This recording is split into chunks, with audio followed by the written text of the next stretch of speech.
हो जाते हैं। हमेशा ना सामने वाले के राजा को पकड़ के खत्म कर दो, जो नीचे की प्रजा है वो तो समय से हो जाती है, शांत हो जाती है, फिर वो कुछ नहीं करती।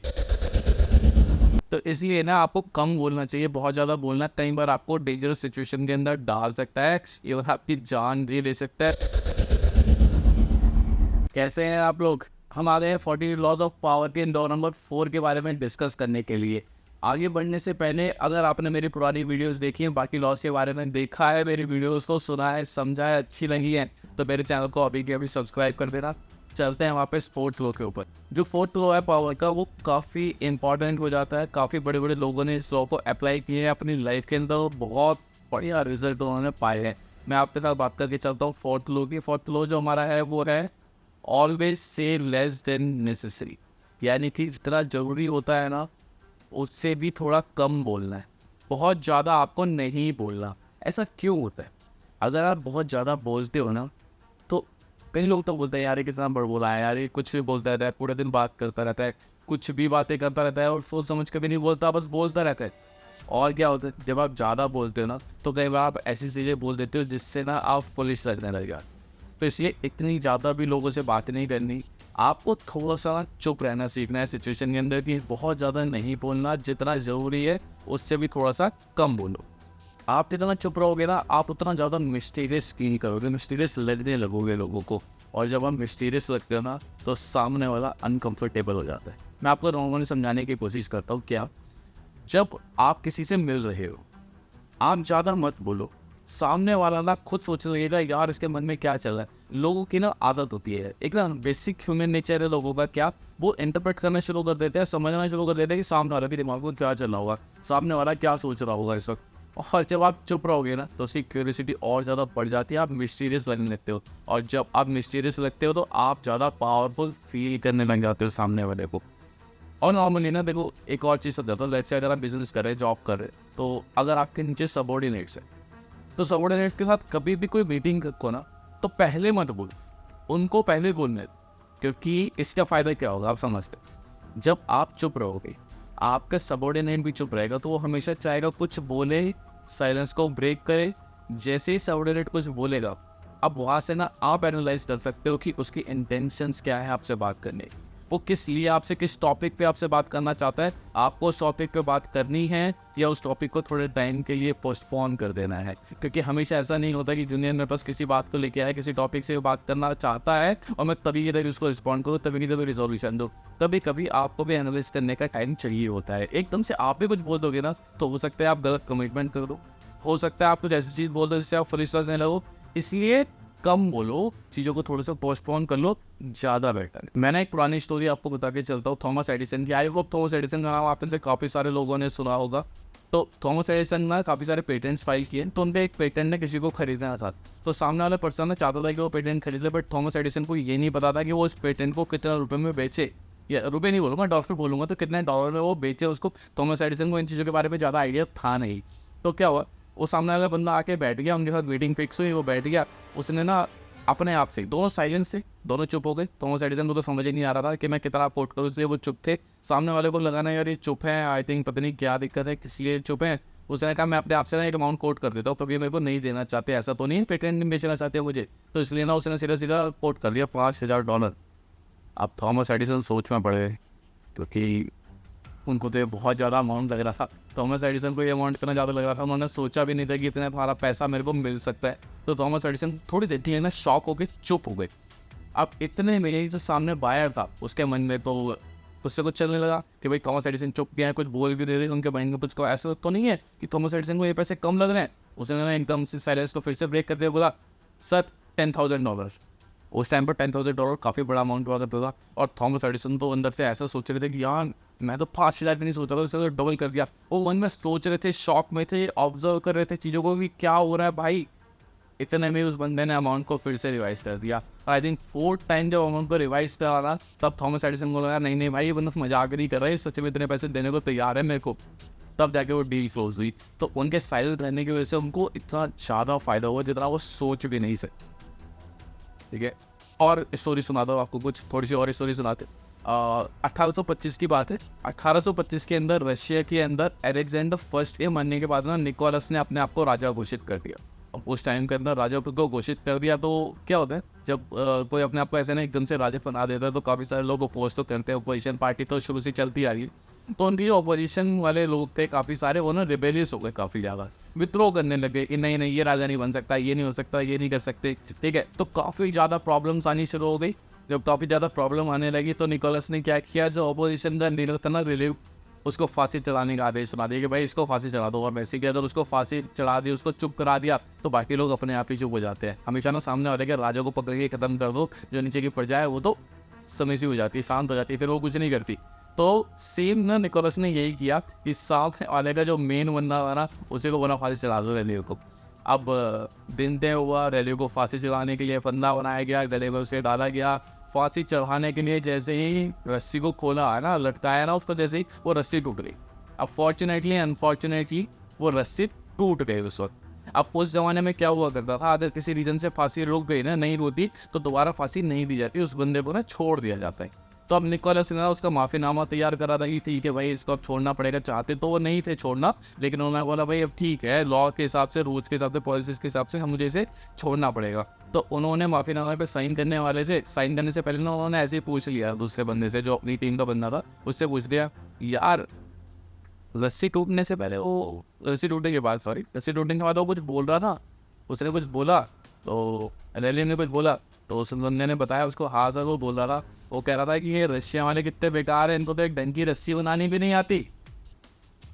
अब ये चीज़ उनको ना ईगो पे ले गई, वो चीज़ बुरी लग गई अब निकोलस को। तो निकोलस को वो चीज़ बुरी लगी, तो निकोलस ने बोला अब ये बताता हूँ मैं इसको। वो ईगो के अंदर ले गए और उन्होंने बोला कि अब इसको मैं दिखाता हूँ कि रशिया क्या क्या कर सकती है। उसके माफ़ीनामे को फाड़ दिया गया, जो लिख रहे थे उसको फाड़ दिया गया, और उसको दोबारा से फांसी की सज़ा सुनाई गई। नेक्स्ट डे आई थिंक फांसी हुई थी, और नेक्स्ट डे पर फांसी जैसे ही हुई, उस दिन रस्सी नहीं टूटी और वो मर गया। तो देखा आपने कि कुछ ऐसा बोल दिया उसने जिसकी वजह से उसको फांसी हो गई। अगर वो शब्द ना बोलता तो हो सकता है उसको फांसी ना होती। तो इसलिए ना आपको कम बोलना चाहिए, बहुत ज़्यादा बोलना कई बार आपको डेंजरस सिचुएशन के अंदर डाल सकता है, इवन आपकी जान भी ले सकता है। रियल लाइफ एग्जाम्पल से हमने इस चीज़ को देखा और समझते हैं इस लॉ के अंदर और क्या डिस्कस कर सकते हैं। देखो एक ना बेसिक चीज़ है, जब मैं छोटा था तो तब मम्मी भी समझाया करती थी मेरे को। मम्मी बोलती थी कि आप ना ऐसा कुछ मत बोलो, सामने वाले की इंसल्ट मत करो, सामने वाले को बुरा लग जाएगा, किसी की इंसल्ट नहीं करनी चाहिए। तो मैं आपको नॉर्मली क्यों समझाता हूँ, अगर आप किसी के लिए कुछ अच्छा करोगे ना, हो सकता है वो थोड़े दिन में भूल जाए, लेकिन अगर आपने किसी की इंसल्ट कर दी तो वो इंसान उसको लाइफ टाइम या बहुत लंबे टाइम तक तो याद रखने वाला है, और कब वो इंसल्ट का बदला ले आप सोच भी नहीं सकते। तो ऐसी सिचुएशन में क्यों पढ़ना, किसी की इंसल्ट तो मुझे करनी नहीं है। कई लोग होते हैं जो वो सर्केस्टिक वे में, मजाक मस्ती में सामने वाले को छेड़ते रहते हैं, इंसल्ट फील कराते हैं, बुरा फील कराते रहते हैं। तो भाई ऐसा मत किया करो, क्योंकि आपने तो मजाक में बोल दिया, थोड़ी देर के लिए आपको खुशी हो गई, पर सामने वाला उसको कई बार दिल पे ले जाता है और रात भर उस बारे में सोचता रहेगा, और हो सकता है वो उसका रिवेंज ले किसी दिन आपसे। तो इसलिए ऐसी सिचुएशन में मत पढ़ो, लोगों को इतना ज़्यादा भला बुला मत कहा करो कि वो आपके दुश्मन बन जाए एक दिन। एक चीज़ बड़ी फेमस कहावत है यहाँ पे, धनुष बोलते हैं है ना, धनुष से निकला तीर, बंदूक से निकली गोली, और मुंह से निकली बोली, एक बार चली गई ना फिर वो वापस नहीं आती। तो इसलिए आप जो भी बोलो बहुत सोच समझ के बोला करो, ऐसा नहीं कि कुछ भी बोले जा रहे हो। आजकल तो सोशल मीडिया में एक चीज़ मैं आपको समझाने की कोशिश करता हूँ यहाँ पे। सोशल मीडिया में क्या होता है, आजकल ना लोगों में सोशल मीडिया जब से फेमस हुए, लोग कहते हैं अरे कुछ भी बोलो, बस बोलते जाओ बोलते जाओ बोलते जाओ बोलते जाओ बोलते जाओ। मैं इस चीज़ के फेवर में बिल्कुल भी नहीं हूँ, क्योंकि अगर आप बहुत ज़्यादा बोलते हो तो आप अपनी वैल्यू को ना कम करते हो, लोग आपके रिस्पेक्ट करना ना कम कर देते हैं अगर आप बहुत ज़्यादा बोलते रहते हो। एक तो केसेस देखे थे मैंने, कुछ सेलिब्रिटीज़ थे, मैं यहाँ पे नाम नहीं लूँगा उनके, बट वो सेलिब्रिटीज़ को ना जब तक वो ज़्यादा पब्लिक में नहीं आए थे तब तक ना वो बहुत फेमस थे, लोग उनके बारे में बहुत अच्छी बातें करते थे। और सेलिब्रिटीज़ का मतलब आप समझ सकते हो, मैं मूवीज़ की भी बात कर रहा हूँ, करियर की भी बात कर रहा हूँ, आपको जहाँ पे लिंक लगे लिंक लगा लो, बट मैं नाम यहाँ पे डिस्क्लोज नहीं कर सकता। तो क्या हुआ, वो सेलिब्रिटीज़ को पहले ना ज़्यादा लोग जानते नहीं थे, तो वो उनको ना बहुत पावरफुल समझते थे। लेकिन जैसे वो सेलिब्रिटीज़ आए, उन्होंने मुंह खोला, जिस तरीके के शब्द वो बोलने लगे, जैसे लोगों को क्रिटिसाइज़ करने लगे, उनकी वैल्यू ना धीरे धीरे कम हो गई। काफ़ी सारे पुराने क्रिकेटर्स भी हमारे हैं, उनकी हम बहुत वैल्यू किया करते थे, बट अब वो कमेंटेटर बन गए हैं, वो इंटरव्यूज़ देने लगे हैं। तो इंटरव्यूज़ के टाइम पर वो कुछ ऐसी चीज़ें बोल देते थे जिसकी वजह से ना उनकी रिस्पेक्ट हमारी नज़रों में कम हो जाती है।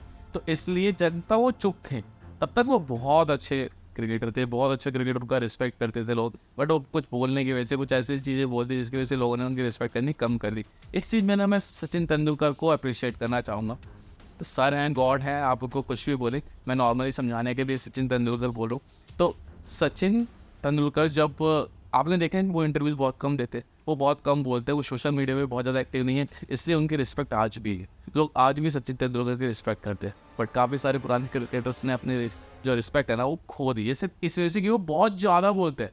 तो आपको बहुत ज़्यादा नहीं बोलना है, आपको सोच समझ के थोड़ा कम ही बोलना है। अब हम इस लॉ का ना थोड़ा रिवर्स भी समझने की कोशिश करते हैं कि हमेशा ही लॉ अप्लाई होता है कि कुछ इसके ड्रॉबैक्स भी हैं। हाँ भाई, कुछ जगह पे इस लॉ को अप्लाई नहीं करना होता। देखो, जब आप कम बोलते हो ना तो आप सस्पिशियस लगे।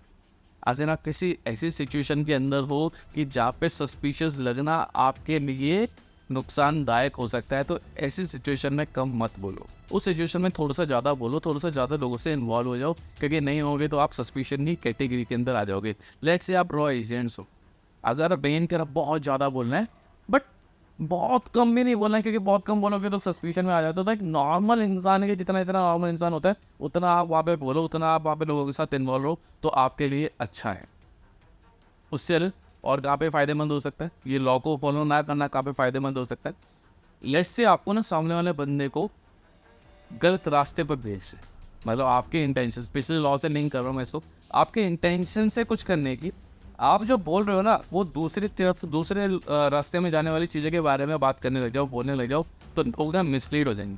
तो मिसलीड करने के लिए लोगों को भी आप ज़्यादा बोल सकते हो, बट अगेन जो भी आप बोलो वो कैलकुलेटेड बोलना है। ऐसा नहीं कि कुछ भी बोलते जा रहे हो, वरना आप कुछ ऐसी इन्फॉर्मेशन भी रिवील कर दोगे जो आपको प्रॉब्लम देगी। इसलिए बोलो लेकिन दूसरी चीज के लिए, मिसलीड करने के लिए बोलो। बहुत ज़्यादा नहीं बोलना, बस कैलकुलेट करके बोलना है कि मुझे कितना बोलना है, क्या बोलना है, किसके सामने बोलना है। एक और एग्जांपल शेयर कर देता हूँ यहाँ पे।